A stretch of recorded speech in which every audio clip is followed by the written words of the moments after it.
আজকে একটা দাদা ভাইয়ের রিকোয়েস্টে আমি একটা রেসিপি নিয়ে হাজির হয়েছি। তো দাদা ভাই রিকোয়েস্ট করেছিলেন যে দিদি আপনি একটা আমাদেরকে মোচার ঘন্ট করে দেখাবেন। তো সেই মোচার ঘন্টের রেসিপি নিয়ে, নমস্কার বন্ধুরা, আমি সোনালী, ঈশা এন্ড মাম্মাস কিচেন আপনাদের সবাইকে স্বাগত জানাচ্ছি। তো আসুন, সেই দাদা ভাইয়ের রিকোয়েস্টে আজকে আপনাদেরকে যে মোচার ঘন্টটা বানিয়ে দেখাবো, এটা কিন্তু আজকে আমি নিরামিষ বানাচ্ছি না, এটা বানাচ্ছি আজকে আমি চিংড়ি মাছ দিয়ে। তাহলে আসুন কিভাবে এই মোচার রেসিপিটা আমি বানাচ্ছি আমি আপনাদেরকে দেখিয়ে দিই। আর এটাতে আমি কোনো বাটা মশলা বাটা মাটা ছাড়াই কিন্তু আপনাদেরকে আজকে মানে একদম পুরো সিম্পল প্রসেসে আপনাদেরকে আমি করে দেখাবো। তো চলুন বেশি কথা না বাড়িয়ে আমরা কি করি, রান্নাটাকে শুরু করি।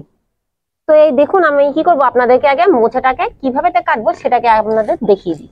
আর এটা কিন্তু দেখতেই পাচ্ছেন আমাদের কিন্তু গাছের মোচা, এটা দৈরে কলার মোচা। তো এক্ষুনি সদ্য কিন্তু আমরা গাছ থেকে কেটে এনেছি। এবার এটাকে কিভাবে কাটবো সেটাই আপনাদেরকে একটু দেখিয়ে দিই।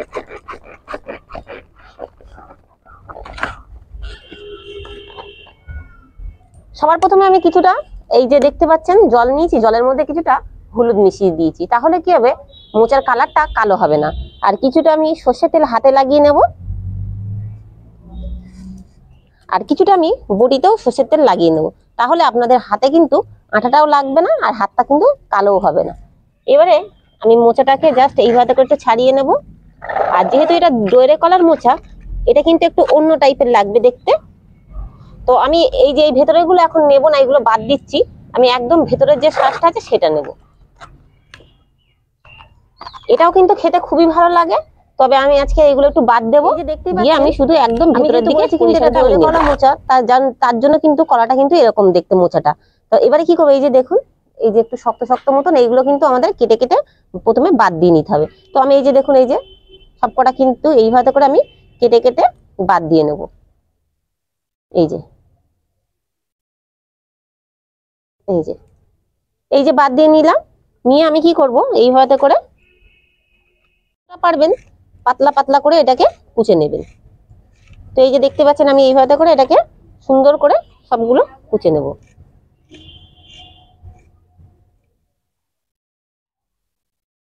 তো এই দেখতেই পাচ্ছেন আবারও কিছুটা মোচা কিন্তু আমি এই যে ছাড়িয়ে নেব।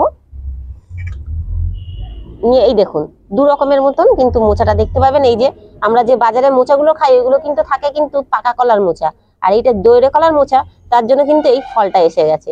এইবারে এই দেখুন, যে এই যে আপনাদের দেখিয়েছি ঠিক এইভাবে করে আমি আবারও মোচাটাকে ছাড়িয়ে নেব। এই যে এই যে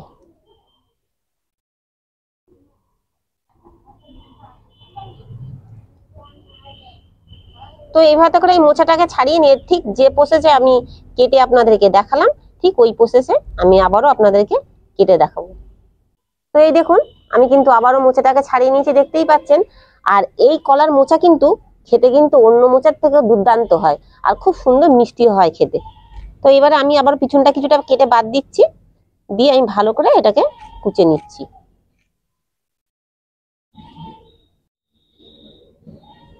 তো এই যে দেখুন, এই যে এইভাবে করে আমি সম্পূর্ণ মোচাটাকে এইভাবে করে কুচে নেব।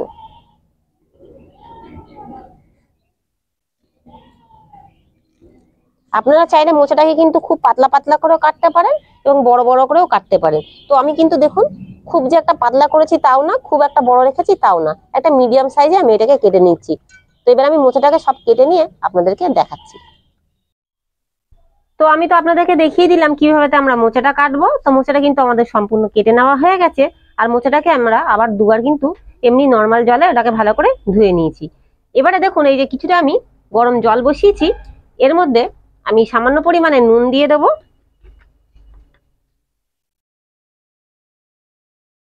আর একটু এখানে আমি সর্ষের তেল দিয়ে দেবো। সর্ষের তেলটা দেওয়ার একটাই কারণ, মোচা যখনই দেখবেন কড়াইতে দেবেন, কড়াইতে কিন্তু একটা আঠা ভাব এসে যায়। তো যার কারণে এই তেলটা দিলে কি হবে, আঠা ভাবটা আর হবে না। তো এবারে আমি ভালো করে এবারে খুন্তি দিয়ে এটাকে নাড়িয়ে দেবো। দিয়ে এইবারে কুচিয়ে রাখা মোচাগুলোকে আমি এর মধ্যে দিয়ে দেবো। তো এই দেখতেই পাচ্ছেন মোচাটা কিন্তু আমরা কত সুন্দর করে কেটে নিয়েছি। এবার এই মোচাটাকে এর মধ্যে দিয়ে দেবো। দিয়ে মোচাটাকে একটু ভালো করে আমরা সিদ্ধ করে নেব।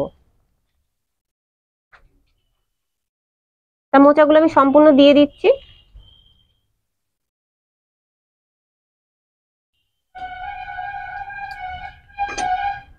দিয়ে নেড়ে দেবো ভালো করে।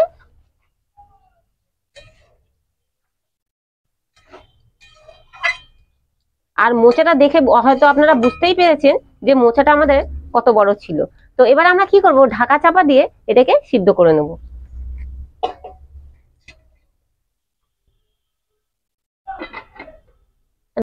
তো ঢাকনাটা আমি খুলে দিয়েছি। এবার আমি কি করব, এর মধ্যে আবারও কিছুটা হলুদ দিয়ে দেবো। হলুদটা দিলে রংটা কিন্তু কালো হবে না। আগে কিন্তু আমি জলে কিছুক্ষণ হলুদে ভিজিয়ে রেখেছিলাম, আর আবারও বেশ কিছুটা হলুদের মধ্যে আমি দিয়ে নিলাম। দিয়ে এটাকে একটু নেড়ে দেবো। আমার প্রায় সিদ্ধ কিন্তু হয়েই গেছে মোচাটা, আর মিনিট খানেক থাকলে আমার মোচাটা সিদ্ধ হয়ে যাবে। তো আমি কি করব, এই হলুদটাকে দিয়েও আবারও একটু ঢাকা চাপা দেবো। এই ঢাকনাটা খুলে নিয়েছি, আর এই দেখুন মোচাটা কিন্তু আমার সিদ্ধ হয়ে গেছে। তো এর থেকে বেশি আমার আর সিদ্ধ করার প্রয়োজন নেই। অনেকে কি করেন, মোচাটা রান্না করার সময় কিন্তু ভালো করে হাত দিয়ে চটকে নেন, কিন্তু আমি কিন্তু মোচাটাকে চটকাবো না। আর আপনাদের দেখিয়ে দিচ্ছি মোচাটা আমার কেমন সিদ্ধ হয়েছে। এই দেখুন মোচাটা কিন্তু খুব সুন্দর সিদ্ধ হয়ে গেছে। তো এবার আমি এটাকে নামিয়ে নিয়ে জল থেকে ভালো করে এটাকে ছেঁকে নেব। তো আমার মোচাটাকে কিন্তু ভালো করে জল ঝরিয়ে নেওয়া হয়ে গেছে। আর এখানে দেখুন আমি কিন্তু কড়াটায় কিন্তু ছোট্ট একটা টিপস আছে এর মধ্যে। কড়াটা দেখুন আমি কিন্তু ভালো করে কিন্তু ধুয়ে নিয়ে এসেছি। আর যদি ভালো করে কড়া যদি না ধোন, তা কি হবে, ওই যে কলার যে মোচার যে কষটা থাকবে আপনাদের কড়াটা কিন্তু পুড়ে যাবে। এটাই ছিল আজকে আমাদের ছোট্ট টিপস। এবার আমি কি করব, এই কড়াইয়ে প্রথমে আমি মাছটাকে ভেজে নেব। সামান্য তেল দিয়ে দেবো, খুব একটা বেশি তেল দেওয়ার দরকার নেই। জাস্ট আমি মাছটাকে একটু সাঁতলে নেবার মতন করে একটু সাঁতলে নেব। আর এখানে আমি 300 গ্রাম মিডিয়াম সাইজের চিংড়ি মাছ নিয়ে নিয়েছি। আর চিংড়ি মাছটাকে কাটার পরে কিন্তু আমি ভালো করে একটা ঝুড়ির মধ্যে জল ঝরিয়ে নিয়েছিলাম। না হলে কি হবে, প্রচুর পরিমাণে কিন্তু চিংড়ি মাছ থেকে দেখবেন একটা জল আছে। তো এই জলটা যাতে না ছাড়ে তার কারণে কিন্তু আমি চিংড়ি মাছটাকে ভালো করে প্রথমে ধুয়ে নিয়েছি। ধোয়ার পরে আমি এটাকে ভালো করে কেটে খোসা ছাড়িয়ে কিছুক্ষণ ঝুড়ির মধ্যে জলটাকে ঝরিয়ে নিয়েছিলাম। আপনারা চাইলে চিংড়ি মাছটাকে কিন্তু কিছুক্ষণ আগে নুন হলুদ দিয়ে ম্যারিনেট করে নিতে পারেন। তো আমি কিছুই করব না, ডাইরেক্ট আমি এটাকে ভেজে নেব। তো সামান্য একটু নুন দিচ্ছি, হলুদ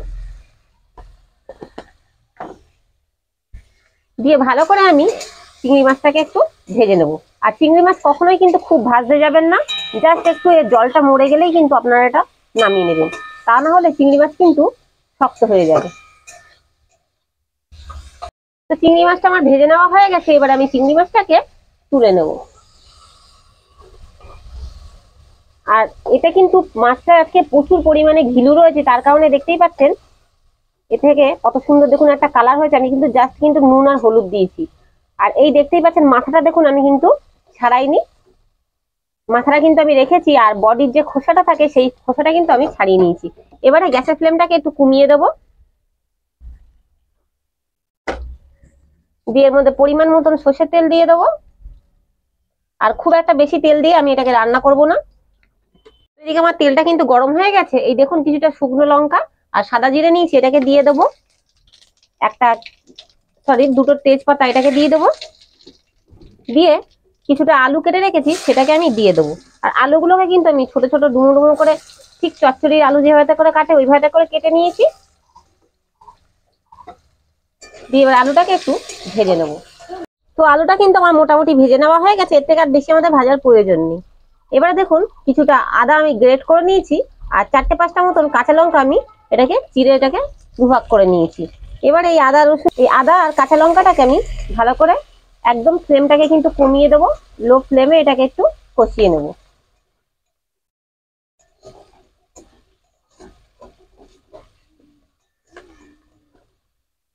এবারে পরিমাণ মতন এর মধ্যে যা যা আমার দেওয়ার মশলা সেগুলো আমি দিয়ে নেব। 1 চামচ মতন জিরের গুঁড়ো দিচ্ছি। নুন যেহেতু আমার মোচায় কিছুটা দেওয়া ছিল, তো তার কারণে আমি সামান্য দিচ্ছি, যদি লাগে তো পরে দিয়ে নেব। পরিমাণ মতন হলুদ দিয়ে দিচ্ছি। আর একটু আমি কালারের জন্য এই যে কাশ্মীরি লঙ্কার গুঁড়ো এটাকে দিয়ে দিচ্ছি। তাহলে কি হবে, মোচার কালারটা কিন্তু দেখতে খুব সুন্দর হবে, যেহেতু আমি কাঁচা লঙ্কা দিয়ে করছি। দিয়ে মশলাটাকে কষিয়ে নেব। খুব বেশিক্ষণ কষানোর দরকার নেই, 1-2 মিনিট একটু জাস্ট একটু নেড়ে চেড়ে নিলেই কিন্তু মশলাটা আপনাদের রেডি হয়ে যাবে। তো এর থেকে আমি আর বেশি কষাবো না। এবারে ভেজে রাখা চিংড়ি মাছটাকে এবার এর মধ্যে দিয়ে দেবো, দিয়ে এটাকেও ভালো করে একটু মিক্স করে নেব। এবারে সিদ্ধ করে রাখা মোচাটাকেও এবার এর মধ্যে আমি দিয়ে দেবো,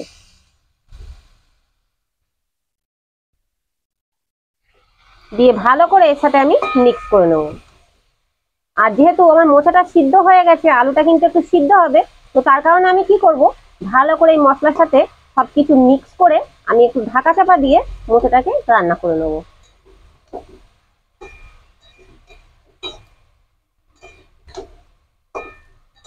তো ভালো করে আমার মিক্স করে নেওয়া হয়ে গেছে। এবার একটু ঢাকা চাপা দিয়ে রান্না করে নিলেই কিন্তু আমাদের আলুটাও সিদ্ধ হয়ে যাবে।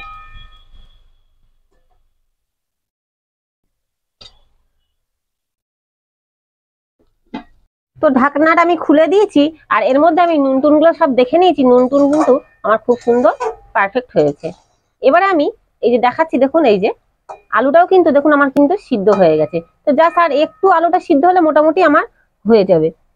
এবারে এই সময় আমি কি করব, কিছুটা গরম মশলা আমি এর মধ্যে দিয়ে দেবো। এখানে আমি শাহি গরম মশলা ব্যবহার করে কিছুটা পরিমাণে আমি, আপনারা চাইলে গরম মশলা বেটেও দিতে পারেন। এই ঘি আর গরম মশলাটা দিলে তাহলে কিন্তু আপনার মোচার স্বাদটা কিন্তু আরো দ্বিগুণ হয়ে যাবে।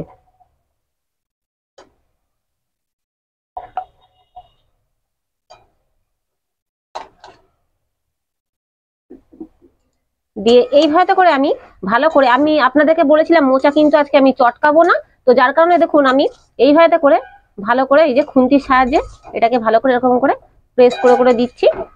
দিলে কি হবে, মোচাটা এমনি আপনাদের কিন্তু ঘেটে যাবে, আর খেতেও কিন্তু এইভাবে রান্না করলে খুব সুন্দর লাগে।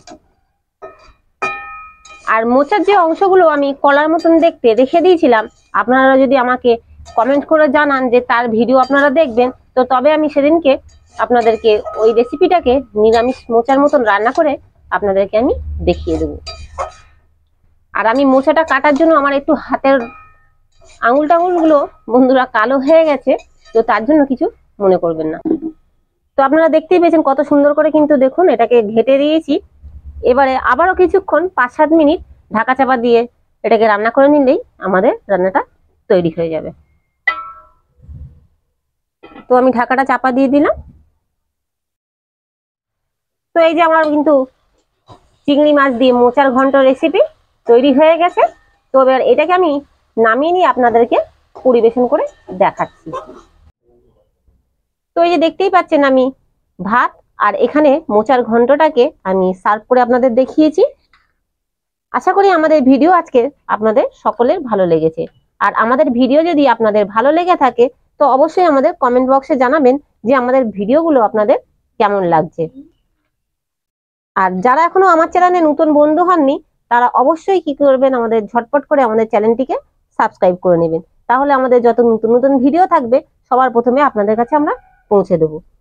তো আজকের মতন ভিডিওটা এখানেই শেষ করছি। সবাই সুস্থ থাকবেন, ভালো থাকবেন এবং আশেপাশের পরিবেশকেও ভালো রাখবেন। ধন্যবাদ।